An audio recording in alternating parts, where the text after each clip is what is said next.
नमस्ते दोस्तों, जय श्री राम। स्वागत है आपका एस्ट्रो नैना पर। तो आज दोस्तों हम चर्चा करेंगे नवरात्रि के बारे में। और हम नवरात्रि में ऐसा क्या खास कर सकते हैं जिससे हमारी लाइफ की सारी प्रॉब्लम सॉर्ट आउट हो जाए। क्या आप जानते हैं कि आप ऐसा कुछ कर सकते हैं? जी हाँ, बिल्कुल कर सकते हैं। तो आज की वीडियो को शुरू करने से पहले अगर आपको मेरी वीडियोस पसंद आ रही हैं तो चैनल को लाइक और सब्सक्राइब ज़रूर कर दीजिएगा। और हाँ, अगर आप एस्ट्रोलॉजी सीखना चाहते हैं तो ऊपर दिए गए नंबर पर कांटेक्ट कीजिए, बिकॉज मैं बहुत जल्दी एस्ट्रोलॉजी का एक कोर्स शुरू करने वाली हूँ। तो चलिए आज की चर्चा शुरू करते हैं। दोस्तों, नवरात्रि जो है ये 9 ऐसे ऑस्पिशियस दिन हैं जिस दिन दैवी शक्तियाँ एक्टिवेटेड होती हैं। माता के 9 रूपों की इन दिनों पे पूजा की जाती है और इन दिनों को हम एक तरीके से एनर्जी पोर्टल की तरह देख सकते हैं। एक ऐसी एनर्जी जो हमें हील करने की ताकत रखती है, हमारी लाइफ की सारी छोटी बड़ी परेशानियों को दूर करने की ताकत रखती है। लेकिन ऐसा कैसे होगा? इसके लिए हम माता के पहले 9 रूपों को समझते हैं। माता के जो 9 रूप हैं, जिनकी पूजा हम इन 9 दिनों में करते हैं, ये सभी 9 रूप अलग अलग चीज़ों को दिखाते हैं और इन सभी 9 रूपों की एनर्जी एक दूसरे से थोड़ी थोड़ी अलग है। अब हमें लाइफ में जिस भी चीज़ की ज़रूरत है या फिर जिस भी चीज़ की हमारी लाइफ में कमी है, हम उसी हिसाब से माता का वही रूप एक्टिवेट करेंगे, उसी रूप में माता की हम पूजा करेंगे और इस तरह होंगी हमारी लाइफ की सारी परेशानियां दूर। लेकिन एग्जैक्टली क्या करना है वो मैं आपको अभी बताती हूँ। पहले सुनिए, माता के जो 9 रूप है पहले इनको डिस्क्राइब कर देती हूँ आपके लिए। तो पहला रूप है माँ शैलपुत्री का। शैलपुत्री में जो माता है ये पर्वत की पुत्री के रूप में है। तो पर्वत मतलब स्टेबिलिटी, और माँ जो है इस टाइम पे बिल्कुल बहुत शुद्ध, बहुत ज़्यादा बेसिक और सौम्य रूप में है। तो ये रूप दिखाता है सिंप्लिसिटी को, शुद्धता को और सबसे ज़्यादा स्टेबिलिटी को। तो लाइफ में कहीं भी स्टेबिलिटी चाहिए तो माँ शैलपुत्री को याद करेंगे। दूसरा रूप है माँ ब्रह्मचारिणी का। ब्रह्मचारिणी रूप है जब माता तपस्या कर रही हैं, जब वो कठोर तप कर रही हैं, बहुत हार्ड वर्क कर रही हैं। तो अगर आपको हार्डवर्क करना है और बहुत सब्र की ज़रूरत है तो हम माँ ब्रह्मचारिणी को याद करेंगे। अब माता का तीसरा रूप है माँ चंद्रघंटा का। चंद्रघंटा रूप में माँ संपन्न हो चुकी है और बहुत ज़्यादा ग्लोरीफाइड रूप में है। इनके 10 हाथ हैं और माता पूरी तरह सर्वगुण संपन्न है। तो अगर हम संपन्न होना चाहते हैं और अगर हम जस्टिस चाहते हैं तो हम माँ चंद्रघंटा को याद करेंगे। माँ चंद्रघंटा के सर पर चांद भी है, तो अगर हमारा मन परेशान है यानी कि हमारा चंद्रमा कुंडली में खराब है तो भी हम माँ चंद्रघंटा की शरण में जाएंगे। माता का अगला रूप है माँ कुष्मांडा का।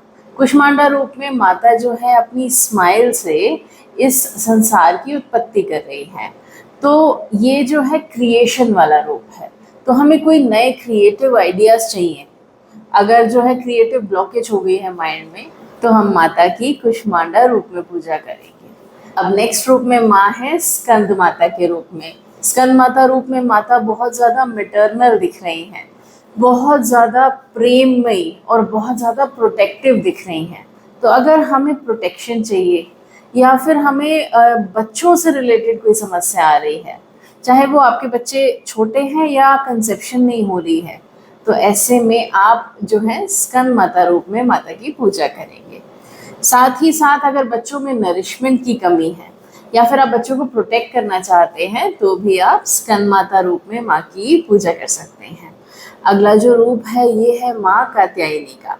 कात्यायनी रूप में माँ जो है बुराई का नाश कर रही हैं। तो यहाँ हम जो है धर्म की स्थापना के लिए माँ को याद करेंगे। यानी कि आपके साथ कुछ गलत हो रहा है लेकिन आपको पता है कि आप ठीक हैं और सामने वाला गलत कर रहा है, तो ऐसे में आप माँ कात्यायनी की पूजा करेंगे। भगवान राम ने भी माता की कात्यायनी फॉर्म में ही पूजा की थी और माता ने महिषासुर का नाश भी कात्यायनी फॉर्म में ही किया था। अगला रूप माता का है माँ काली का, यानी कि कालरात्रि रूप। कालरात्रि रूप सबसे ज्यादा प्रचंड रूप है और इस रूप में माता बेसिकली हमें प्रोटेक्ट करती हैं, हमारी सारी इच्छाओं को पूरा करती हैं और ये विनाश को भी दिखाता है रूप, लेकिन अपने भक्तों का विनाश नहीं करती। अपने भक्तों के लिए माता बहुत ज्यादा वात्सल्य से पूर्ण है। तो अगर आपके अंदर करेज की कमी है, अगर हिम्मत नहीं रख पाते, आप डर जाते हैं, या फिर आपके ऊपर कोई बहुत ज्यादा भूत प्रेत या काले जादू जैसी कोई समस्या हो गई है और आपको कुछ अजीब अजीब सी चीजें नजर आ रही हैं, तो ऐसे में आप जरूर माँ कालरात्रि की पूजा करेंगे। माता का अगला रूप है माँ महागौरी का। महागौरी रूप में माता दिखा रही है अबंडेंस और इस अबंडेंस से मिलने वाली खुशी, साथ ही साथ प्योरिटी, एकदम प्योर मन। तो अगर आपको लगता है कि आप अपने मन को शुद्ध करना चाहते हैं तो आप माँ महागौरी की पूजा करेंगे।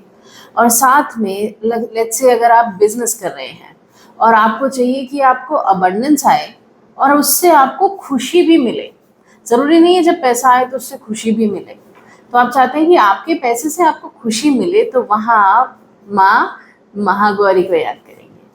अब माता का आखिरी रूप है माँ सिद्धिदात्री का। इस रूप में माता जो है ज्ञान बांट रही हैं। आप चाहे प्रैक्टिकल नॉलेज ले लो, चाहे स्पिरिचुअल नॉलेज ले लो, चाहे मोक्ष ले लो, जो भी आप मांगोगे माता आपको सब कुछ दे सकती हैं। तो आपको किसी भी तरीके की ज्ञान की कमी है या कोई नई स्किल सीखनी है या फिर आप भगवान को पाना चाहते हैं, तो ऐसे में आप माँ सिद्धिदात्री की पूजा कर सकते हैं। भगवान शिव को भी जब अर्धनारेश्वर रूप में जाना था तो उन्होंने माँ सिद्धिदात्री से सिद्धि प्राप्त की थी, उसके बाद वो अर्धनारेश्वर रूप ले पाए थे। तो ये तो हो गए माता के 9 अलग अलग रूप। अब हम देखते हैं कि हमारी कुंडली में हम यूजुअली जानते होते हैं कि हमारा ये वाला प्लैनेट जो है हमें परेशान कर रहा है या फिर हमारा ये वाला हाउस अफ्लिक्टेड है। तो हमारी कुंडली में कौन सा प्लैनेट अफ्लिक्टेड है, उस हिसाब से हमें माता के कौन से रूप की पूजा करनी है। अगर हमें ये पता चल जाए तो आपकी लाइफ बहुत आसान नहीं हो जाएगी। अलग अलग प्लैनेट की एनर्जीज को माता का अलग अलग रूप से कनेक्ट कर सकते हैं, क्योंकि अलग अलग प्लैनेट्स के नेचर अलग अलग हैं और माता के अलग अलग रूपों के भी नेचर अलग अलग हैं। तो जिस प्लैनेट की एनर्जी माता के जिस रूप के साथ रेजोनेट हो रही है, उस प्लैनेट को ठीक करने के लिए माता के उसी फॉर्म में आप पूजा करेंगे तो आपके वो प्लैनेट की एनर्जीज बहुत जल्दी से ठीक हो जाएंगी। फॉर एग्जाम्पल, अगर आपकी कुंडली में मंगल खराब है तो मंगल खराब होने पे सिम्टम्स क्या होते हैं? मंगल खराब होने पे आपके अंदर करेज की कमी आ जाती है। तो करेज लाने के लिए आप किन की पूजा करेंगे? करेज लाने के लिए आप माँ कालरात्रि की पूजा करेंगे। तो अगर मंगल खराब है तो आप 7वें नवरात्रि पे जरूर व्रत करेंगे और माता की पूजा करेंगे। साथ ही साथ आप माँ शैलपुत्री की भी पूजा कर सकते हैं, जिससे आपके अंदर स्टेबिलिटी भी आए। क्योंकि मंगल जब खराब होता है तो आप काम शुरू करते हैं लेकिन काम पूरा नहीं करते, तो उस चीज की स्टेबिलिटी और शुरू किए गए काम को पूरा आप कर सकें, उसके लिए माँ शैलपुत्री की शरण में आपको जाना चाहिए।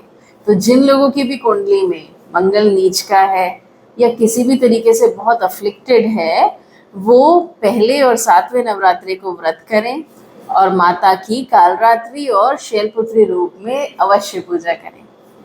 सेम वे अगर सूर्य खराब है तो माता की कात्यायनी रूप में पूजा करेंगे और साथ ही साथ चंद्रघंटा रूप में पूजा करेंगे। अगर आपका वीनस खराब है तो आप माता की महागौरी और शैलपुत्री रूप में पूजा करेंगे, क्योंकि वीनस खराब होने पे अबंडेंस दूर हो जाएगी। तो महागौरी माता अबंडेंस को वापस लेके आएंगी, उससे पीस भी देंगी, और शैलपुत्री माता उसको रोक के रखेंगी, क्योंकि शैलपुत्री माता दिखाती है अर्थ एलिमेंट को, और वीनस यानी कि लक्ष्मी माता ये बड़ी चंचल है, ये ठहरती नहीं है, कभी आती है कभी जाती है।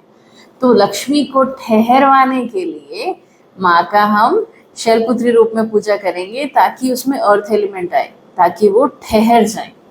अब अगर कुंडली में जुपिटर की प्रॉब्लम है, जुपिटर खराब हो रहा है, तो माँ ब्रह्मचारिणी की पूजा करेंगे और साथ ही साथ माँ महागौरी की पूजा करेंगे। इससे आपका जुपिटर ठीक हो जाएगा। अगर चंद्रमा की प्रॉब्लम है तो स्कंद माता और चंद्रघंटा, क्योंकि चंद्रमा माँ है तो स्कंद माता और चंद्रघंटा माँ। मैंने आपको बताया था ना, माथे पे चंद्रमा है इसीलिए चंद्रमा को ठीक करने के लिए माँ चंद्रघंटा की शरण में आपको जाना चाहिए। अब अगर शनि की प्रॉब्लम है तो माँ काल रात्रि, क्योंकि शनि दिक्कत देगा तो आपको प्रोटेक्शन की जरूरत पड़ेगी। और साथ ही साथ माँ ब्रह्मचारिणी, क्योंकि वहां से आपको डिसिप्लिन मिलेगा। डिसिप्लिन मिलेगा तो शनि अपने आप ही खराब रिजल्ट्स देने बंद कर देगा। अब अगर राहु तंग कर रहा है तो माँ ब्रह्मचारिणी और साथ ही साथ माँ काल रात्रि, क्योंकि इस प्रॉब्लम में भी आपको प्रोटेक्शन की जरूरत पड़ेगी। और ब्रह्मचारिणी माता आपको अगेन स्टेबिलिटी और डिसिप्लिन देंगी, जिससे राहु के खराब इफेक्ट्स कम हो जाएंगे। अब अगर आपकी कुंडली में केतु खराब रिजल्ट दे रहा है तो आप क्या करेंगे? तो आप माता ब्रह्मचारिणी की पूजा तो करेंगे ही करेंगे, ठीक है। तो क्योंकि केतु चाहता है कि आप जो है डिटैच हो जाए, तो राम ब्रह्मचारिणी जो है तपस्या कर रही हैं, बिल्कुल डिटैच है, तो उनकी तो पूजा करनी ही करनी है। इसके साथ में आप माता सिद्धिदात्री की पूजा कर सकते हैं, इससे आपको स्पिरिचुअल बेनिफिट्स भी होंगे। तो अब मैंने आपको सारे ग्रहों के बारे में बता दिया है। कुंडली में जो भी ग्रह खराब हो रहा है, माता की उस रूप में पूजा करें और उस ग्रह के लिए माता की उसी रूप से प्रार्थना करें, ताकि इस आने वाली नवरात्रि को आप अति शुभ बना पाए और इसका ढेर सारा लाभ उठा पाए। अब मैं आपको जल्दी से ये भी बता देती हूँ कि कुंडली के अलग अलग भाव अगर खराब हैं तो आपको माता के कौन से रूपों की पूजा करनी है। तो अगर फर्स्ट हाउस खराब है तो माता ब्रह्मचारिणी, क्योंकि अगर आप में डिसिप्लिन आएगा और अगर आप में ठहराव आएगा तो लाइफ सॉर्टेड हो जाएगी। अगर सेकेंड हाउस खराब है तो माँ महागौरी, क्योंकि सेकेंड हाउस का मतलब है आपकी सेविंग्स, आपके सारे सुख, आपका परिवार। तो आप अपने परिवार में खुश रहें और आप अपनी सेविंग से भी खुश रहें, ये माँ महागौरी की पूजा करने से ही पॉसिबल हो पाएगा। अब अगर कुंडली में थर्ड हाउस खराब है तो यानी कि आपका कम्युनिकेशन खराब हो रहा है, तो आप माँ सिद्धिदात्री की पूजा करेंगे, क्योंकि वो आपको कम्युनिकेशन स्किल्स प्रदान करेंगी। अगर कुंडली में फोर्थ हाउस खराब हो रहा है तो अगेन आप माँ महागौरी की पूजा करेंगे, साथ में आप माँ चंद्रघंटा की भी पूजा कर सकते हैं, ताकि आपको बहुत सारे एसेट्स मिले। और माँ महागौरी की पूजा करेंगे अगर आपको परिवार में शांति बनानी है।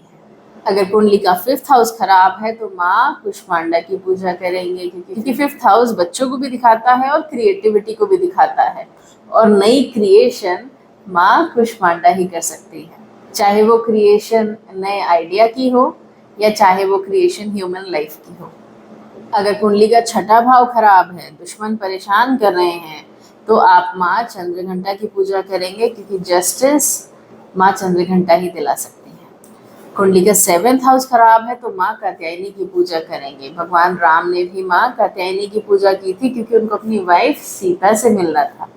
हम सब ये जानते हैं कि उन्होंने रावण का वध करने के लिए देवी की पूजा की थी, लेकिन हम ये नहीं जानते कि उन्होंने इसीलिए कात्यायनी रूप को चुना था क्योंकि उन्हें रावण का वध तो करना था, लेकिन साथ में अपनी वाइफ से भी मिलना था। तो माँ कात्यायनी आपको अपने स्पाउस से मिलवाती हैं।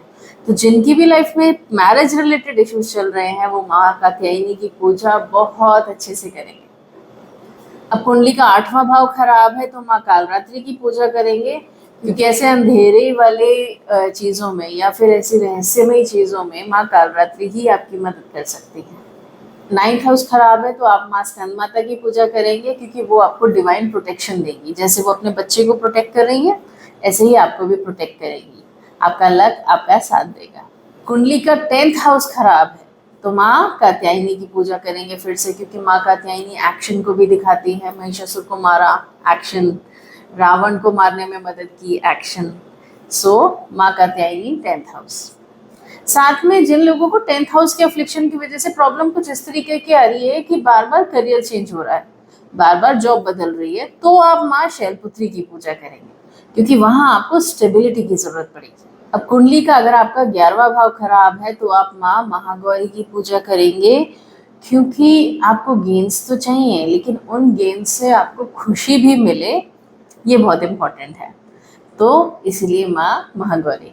और आखिरी, अगर आपका 12वां भाव खराब है तो आप माँ सिद्धिदात्री की पूजा करेंगे। ये आपको जो है मटेरियल चीज़ें भी दिला सकती हैं, ज्ञान भी दिला सकती हैं और मोक्ष भी दिला सकती हैं।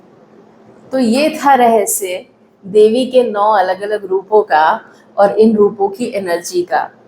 आई होप कि आप इस नवरात्रि अपनी कुंडली के हिसाब से देवी के रूपों की अगर पूजा करेंगे और लाइफ में जो भी प्रॉब्लम चल रही है उस प्रॉब्लम को ध्यान में रख के देवी के सही रूप के आगे वो प्रॉब्लम बताएंगे तो आपकी प्रॉब्लम बहुत जल्दी रिजॉल्व हो जाएगी। अब लेट्स से अगर आप ज्ञान बढ़ाना चाहते हैं और आप जा रहे हैं माँ कालरात्रि के पास, आपको ज्ञान फिर भी मिलेगा, ऐसा नहीं है ज्ञान नहीं मिलेगा, लेकिन आप माँ सिद्धिदात्री के पास जाएंगे तो वो तो उनकी स्पेशलिटी ही है ना ज्ञान देना, तो वहां आपको ज्ञान थोड़ा जल्दी मिलेगा। माँ कालरात्रि के पास आपको प्रोटेक्शन जल्दी मिलेगी। तो देवी का जो रूप जिस चीज के लिए बना है, आप उस चीज को समझते हुए अगर देवी की शरण में जाएंगे तो आपकी अरदास ज्यादा जल्दी पूरी होगी। जो लोग सारे के सारे नवरात्रे रखते हैं, पूरे 9 के 9 व्रत रखते हैं, नथिंग लाइक इट, वो तो बेस्ट है। लेकिन जो लोग पूरे 9 के 9 व्रत नहीं रख सकते, तो आप बस डिसाइड कीजिए कि आपकी लाइफ में किस चीज की अभी कमी है। उस हिसाब से आप देखिए कि माता के कौन से रूप की जरूरत आपको इस समय है और उन्हीं की शरण में जाइए। आपको आने वाले नवरात्रि की ढेर सारी शुभकामनाएं। जल्दी मिलते हैं अगले वीडियो में। नमस्ते, जय श्री राम।